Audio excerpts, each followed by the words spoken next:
every single person's perspective can fit into that. If you look at what was happening at Jantar Mantar, students want to express themselves. They are in pain and they want to express themselves, and the government says, no, we are going to create order in Jantar Mantar, you cannot express yourselves. Today, a lady came to me whose daughter has been raped and killed in Uttarakhand 4 years ago.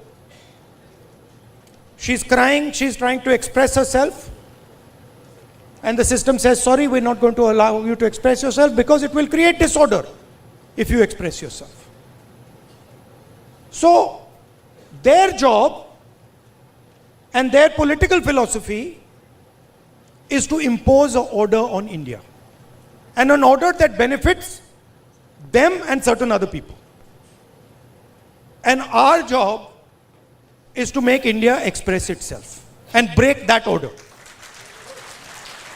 It's not complicated. I'll show you. Sandeep, can you give me an order?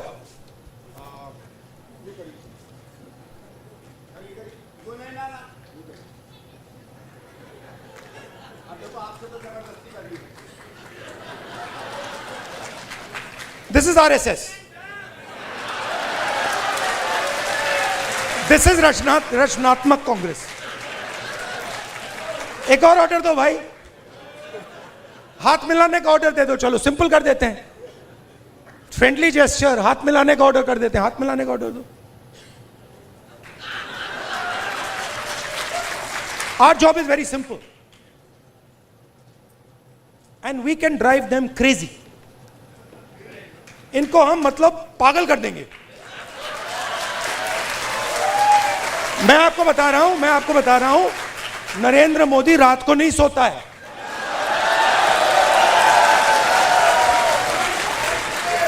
उसके अलग अलग कारण है. उसका एक obvious कारण है और उसके बहुत सारे हिडन कारण भी हैं. आपने देखा अमित शाह, सो कॉल्ड, क्या कहते थे उसको पहले, चाणक्य, और क्या कहते थे, Sardar Patel, तड़ीपार. Where has he disappeared? वो भाग गया.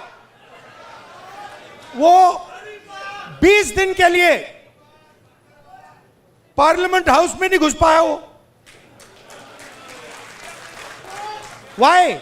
Because for the first time they are feeling India's expression.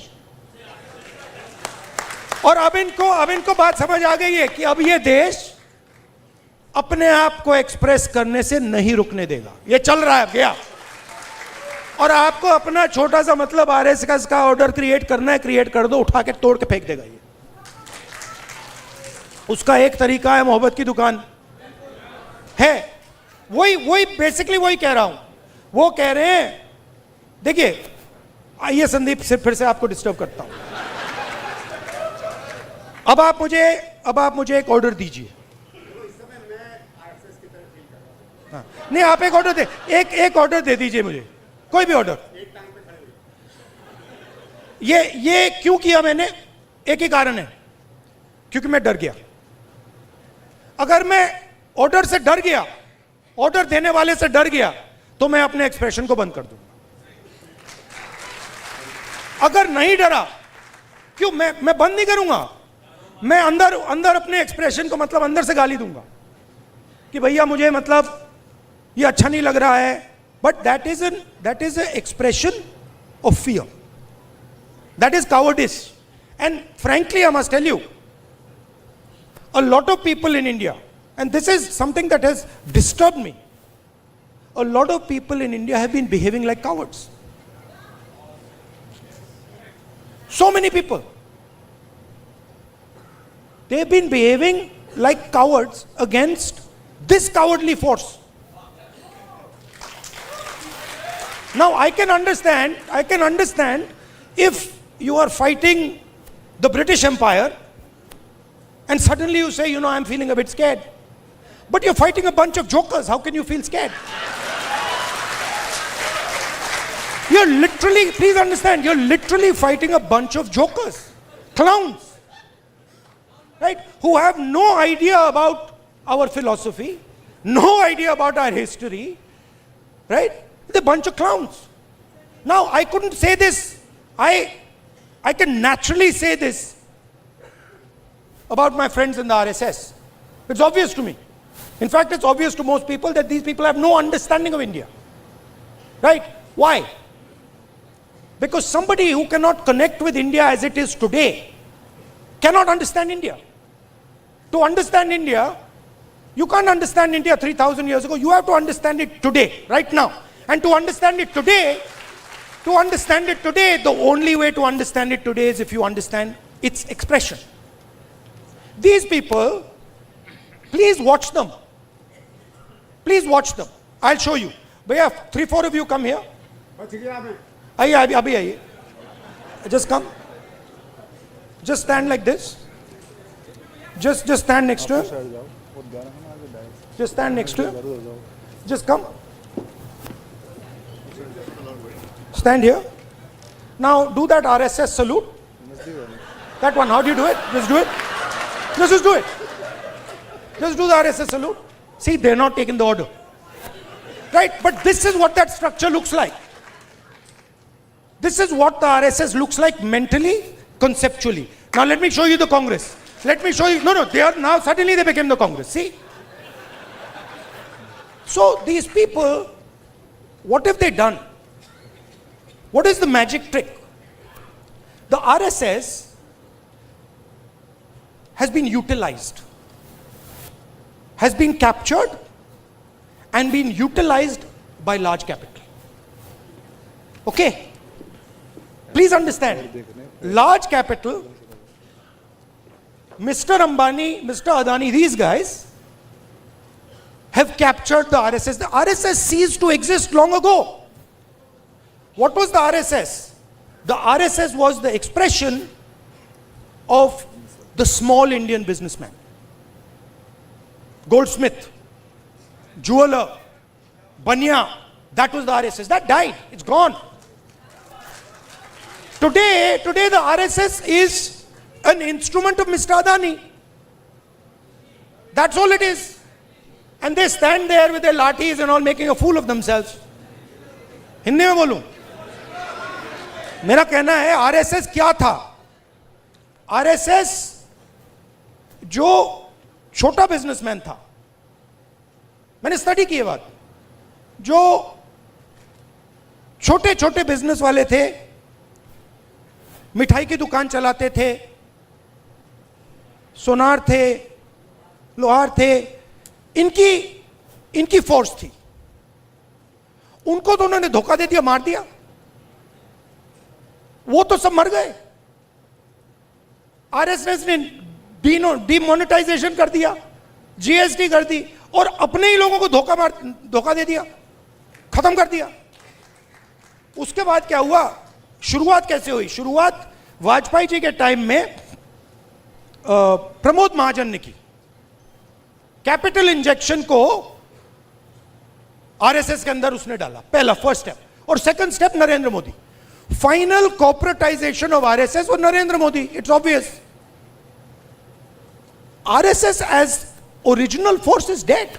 We are not fighting. They finish, they gone. Now RSS is an instrument of large capital. They are servants of Mr. Adani, just like Mr. Modi is servant of Mr. Adani. Now, what is our problem? Our problem, which has now to a great extent been resolved, that my friends in the media have been captured by them. It's a big problem, because they will come and tell me, sir, we don't like what is happening. But we have to, they tell me, I'm telling you, we have to feed our children.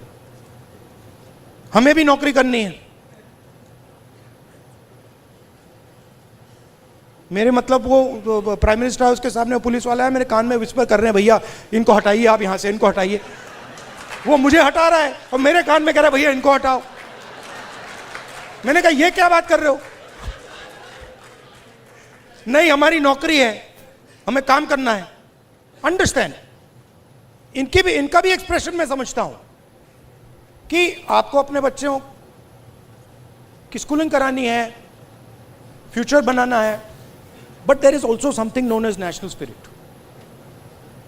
What is national spirit? National spirit is we are not going to allow a bunch of clowns to create order over us. Have you ever seen the Prime Minister have a conversation like this? Have you ever wondered? आपने कभी सोचा है कि प्रधानमंत्री press conference क्यों नहीं करते हैं? ये मेरे लिए नहीं सुनिए, ये मेरे लिए पहले बड़ी सरप्राइजिंग चीज थी। मैं सोचता था कि इसके पीछे कोई मार्केटिंग की स्ट्रेटेजी है, कुछ है। फिर मैं भैया उनके साथ कमरे में बैठ गया 5 मिनट और बात समझ आ गई, भाई ये तो जा ही नहीं सकता मीडिया के सामने, ये तो वहीं का वहीं 5 मिनट में खत्म हो जाएगा। रियलिटी, मैं आपको रियलिटी बता रहा हूं। तो रचनात्मक कांग्रेस का मतलब क्या है? आपको एक्सप्रेस करना है। आपने एलजीबीटी की बात की, आपने आदिवासियों की बात की। एक्सप्रेशन को दबाना नहीं है, कोई भी हो। और मैं आपको बात को और भी आगे ले जाता हूं। जिस दिन आरएसएस के एक्सप्रेशन को देश से खत्म करने की बात शुरू हुई, उस दिन मैं उनकी रक्षा करूंगा, क्योंकि उनका भी एक्सप्रेशन है। हमारा ये नहीं है, हम कह रहे हैं कि भैया सब लोगों का एक्सप्रेशन होना चाहिए। जो आपके दिल में, आप खुल के बोलो, डरने की कोई जरूरत नहीं है। आप किसी और को नहीं दबा सकते। आप ये नहीं कह सकते कि भैया देखो आप सिख हो तो आप गुरु नानक की बात नहीं कर सकते, आप मुसलमान हो तो आप अल्लाह की बात नहीं कर सकते, आप जैन हो तो आप महावीर जी की बात नहीं कर सकते, आप हिंदू हो तो आप शिव की बात नहीं कर सकते। नहीं, जिसको जो बात करनी है, जो भी जिसके भी दिल में है, उसको बोलना चाहिए। उसके बाद देखेंगे बात अच्छी नहीं लगी तो फिर कहेंगे उससे कि भैया देखो ये आपने जो बोला है ना, ये इसने मूड खराब कर दिया, इसको आप दूसरे तरीके से, पहले बोलेंगे इसको आप दूसरे तरीके से बोलिए, प्यार से बोलिए। तो जब देश में एक्सप्रेशन बाहर निकलेगा तो देश की ऊर्जा, देश की जो स्ट्रेंथ है वो पूरी दुनिया को दिखाई देगी। ये क्या कर रहे हैं?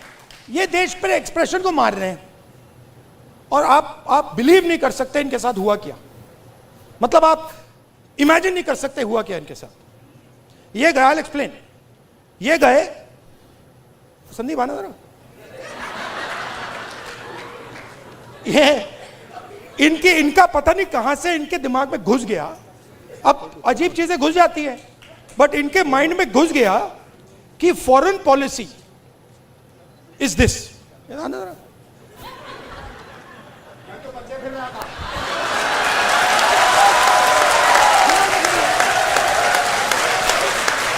अब पता नहीं किसने डाला, कहां से घुसा कि भाई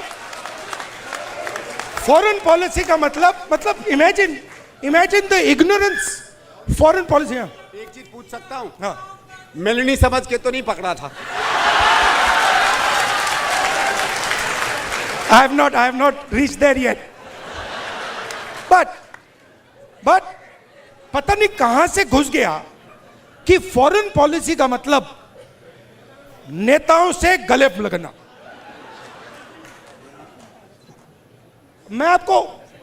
मैं छोटा था, मैं आपको पता नहीं अंदर की बात है, बोलनी चाहिए नहीं बोलनी चाहिए, मां गुस्सा हो जाएंगी शायद, बट ठीक है मैं बोल देता हूं, फिर आप संभालना उनको। तो मैं छोटा था, हम अमेरिका गए, एक्सप्रेशन की बात हो रही है तो कह देता हूं, हम अमेरिका गए। मैं आपको ये बात इसलिए बता रहा हूं कि लीडर क्या होता है, मैं ये समझाने की कोशिश कर रहा हूं। हम अमेरिका गए, मैं 12 साल का था। प्रियंका, मैं, मेरी मां, दादी, दादी प्राइम मिनिस्टर थी। गले मिलने की बात हो रही है ना। तो स्टेट डिनर था, ऑफिशियल डिनर था। तो दादी और मां ऑफिशियल डिनर पे गए, हम बच्चे थे तो हमें मतलब छोड़ दिया घर। हम खेल रहे थे। 2-3 घंटे बाद दादी वापस आई और दादी कहती हैं कि सोनिया, इन अमेरिकनों ने ना मुझे बिल्कुल बेवकूफ समझ रखा है। तो मां कहती है, मां दादी को मम्मी कहती थी, तो मां कहती है मम्मी वाई। और मेरी दादी कहती है तुमने नोटिस नहीं किया कि जिस रंग की मेरी साड़ी थी उसी रंग का ड्रेस नैन्सी रेगन पहनी थी। मतलब आप अपने दोस्त के घर नहीं जा रहे हो, इस काम में हिंदुस्तान का प्राइम मिनिस्टर दोस्ती नहीं करता है। उसको दोस्ती से कोई इंटरेस्ट नहीं है, उसको अपने देश की रक्षा करने का काम करता है। अब इनके दिमाग में पता नहीं कहां से घुस गया कि ये मेरे दोस्त हैं। वो गले लगने लग गए। थोड़ी देर बाद हो जाता है कि भैया ये मेरा दोस्त है, गले लग लिए 3 बार, दोस्त होगा। वो पीछे से पकड़ लिया उन्होंने। हाँ, वो 2 मिनट में देखो, ये सोच रहे कि मेरे बड़े फ्रेंड हैं, है ना, ये सोचे मेरे बड़े फ्रेंड हैं, ये मैं अपने आप को इनका फ्रेंड नहीं मानता हूं, तो ये आ रहे गले मिलने, मैं आ रहा हूं गला पकड़ने। और मैं आपको बता रहा हूं, नरेंद्र मोदी को 2 मिनट में लपेट लिया। अब इमेजिन हुआ क्या, इमेजिन हुआ क्या। एक साइड ईरान में युद्ध होता है,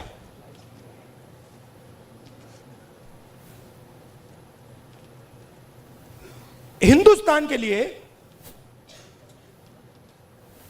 अगर हिंदुस्तान अपनी स्ट्रेंथ को समझता और अगर हिंदुस्तान का नेता इंदिरा गांधी जी जैसा होता तो हिंदुस्तान के लिए दुनिया में सबसे बड़ी अपॉर्चुनिटी आपके सामने आई। कौन सी कि भैया ईरान हमारा पुराना दोस्त, अमेरिका हमारा दोस्त, रशिया हमारा दोस्त, चलो भैया हम रेलेवेंट बन जाते हैं, इनकी दोस्ती बनाते हैं। हुआ क्या? नहीं हुआ क्या, पाकिस्तान ने हमें जगह उठा के ले गया। जो मीडिएटर पाकिस्तान बन गया और हिंदुस्तान, मोदी जी देखते रह गए ये हुआ क्या भाई, ये कैसे हुआ। अब क्या हुआ, अभी ये मीडिया वाले आपको बता नहीं रहे। मुझे मालूम है आजकल भैया, मैं आपको बता रहा हूं, मोदी जी के ऑफिस के अंदर से मुझे इंफॉर्मेशन मिलती है। पूरा रिवोल्ट चल रहा है अंदर। हुआ क्या,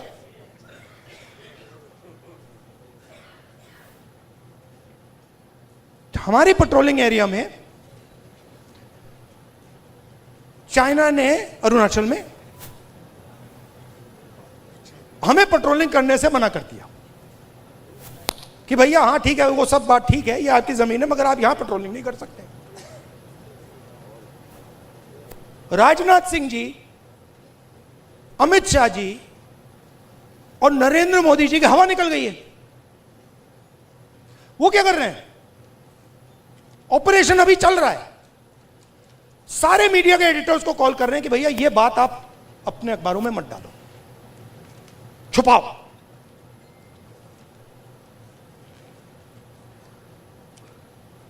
सीधा बिना सोचे समझे देश का नुकसान कर रहे हैं।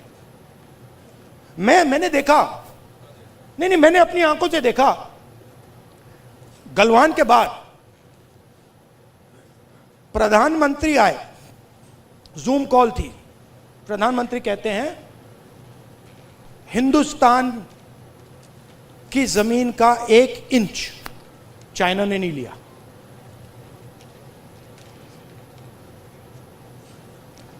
उसके बाद आर्मी कहती है कि भैया हिंदुस्तान की जमीन तो ले गए। आप सोचिए, चाइना को मैसेज किया गया, चाइना के नेगोशिएटर्स ने हमारे नेगोशिएटर से कहा कि आप क्या बकवास कर रहे हो, आपके प्रधानमंत्री ने बोला हमारी आपकी जमीन नहीं गई। फैक्ट बोल रहा हूं आपको। आर्मी कह रही है कि भैया हमारी जमीन गई, चाइना का नेगोशिएटर कह क्या बकवास कर रहे हो, तुम्हारा तो प्रधानमंत्री कह रहा नहीं गई है, जाके उनसे बात करो।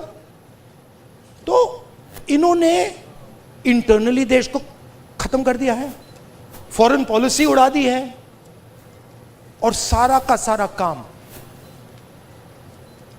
अपना जो पॉलिटिकल स्ट्रक्चर है उसको फाइनेंस करने के लिए, अदानी जी का पैसा लेने के लिए ये उन्होंने किया है।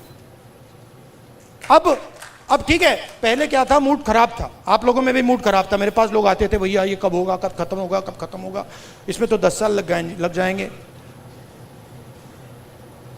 अब तो नहीं बिलीव करते ना, है ना, अब तो हो गया ना।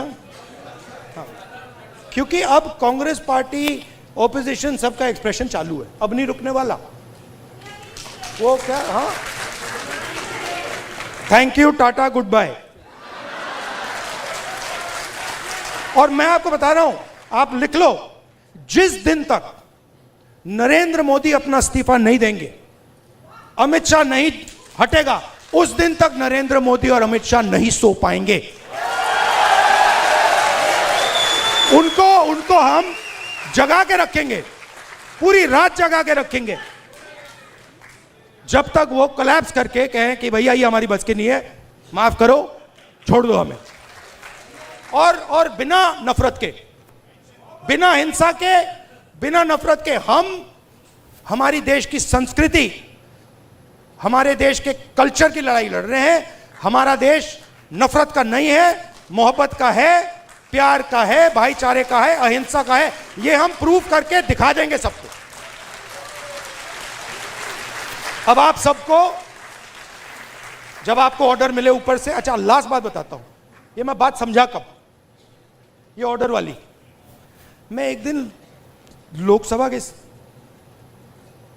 में ना, एक तो प्राइम मिनिस्टर का साइड होता है और एक ऑपोजिशन का होता है, तो एक दिन पता नहीं क्यों मैं उस साइड से जा रहा था ऊपर की ओर, तो वो बैठे हुए थे वहां पे। तो जब मैं वहां से निकला, वो मेरी ओर देख रहे थे सारे के सारे बीजेपी वाले, मैं थोड़ा उनके जानबूझ के थोड़ा ऐसे पास जा रहा था,